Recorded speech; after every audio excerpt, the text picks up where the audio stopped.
You're rushing to a meeting, and a colleague calls out, "I'm running late." What does your brain do in that exact moment? Do you see an image of someone looking at a watch, or do you quickly translate those three words into your native language? In a normal conversation, spoken English comes at you incredibly fast. A native speaker produces about 10 to 15 sounds, or phonemes, every single second. That creates an intense flood of sensory data. Your ear takes in a rapid stream of acoustic information that your brain must interpret instantly. Cognitive scientists call this the now or never bottleneck. Our physical memory for raw sound is short. If your brain doesn't process that acoustic trace within about 100 milliseconds, it decays and disappears. This is why taking a detour to translate in your head causes conversations to collapse. If you take the time to run "I'm running late" through your native vocabulary, the other person has already spoken the next 3 seconds of the sentence.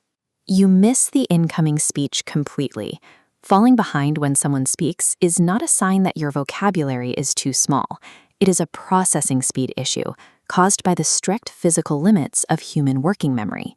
If you have spent years translating everything back to your first language, you haven't done anything wrong. That mental detour is a built-in structural consequence of how early-stage bilingual memory develops. This cognitive map shows the revised hierarchical model. It illustrates exactly how a second language is stored in your brain relative to your native language. When you start learning English, the new words are weak. Your brain creates a pathway that routes every incoming English word through your established native language network just to access its meaning. It works, but it is incredibly slow. The ultimate neurological goal of language learning is a state called concept mediation. This is when the English word links directly to your brain's conceptual store, bypassing your native language entirely. Transitioning to this direct pathway requires a deliberate restructuring of your neural networks. You have to actively break the habit of one-to-one word translation. To speak and understand at conversational speed, you have to sever that native language tie. You must force your brain to build direct links between the English sound and the physical concept. Attempting to parse a sentence word by individual word overloads your sequence memory. It makes the now or never bottleneck even tighter. Cognitive science offers a solution called the lexical approach. It utilizes chunk and pass processing, which is how the brain naturally groups individual sounds into larger, prefabricated units of meaning. Take a phrase like "I'm exhausted."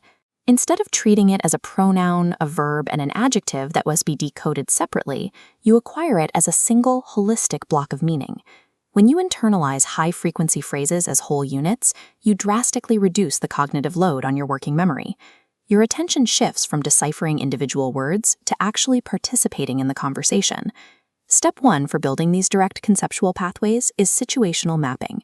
This means you stop tethering English vocabulary to native equivalents and start tethering it directly to sensory experiences. If you want to learn the phrase "I'm starving," you picture the physical sensation of an empty stomach or visualize opening an empty fridge. Step 2 is semantic connection. This technique keeps your brain operating entirely within the target language network. When you encounter a complex word like starving, you define it mentally using simpler English words you already know, like very hungry.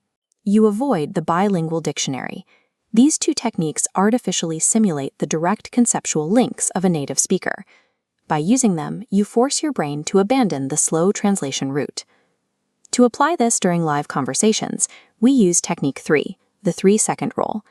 This is a practical framework designed to suppress your reflex to translate when someone speaks to you. This diagram illustrates a cycle of 4 microsteps that must occur within a 3-second window. You hear the phrase, you picture the situation, you understand the meaning, and you respond.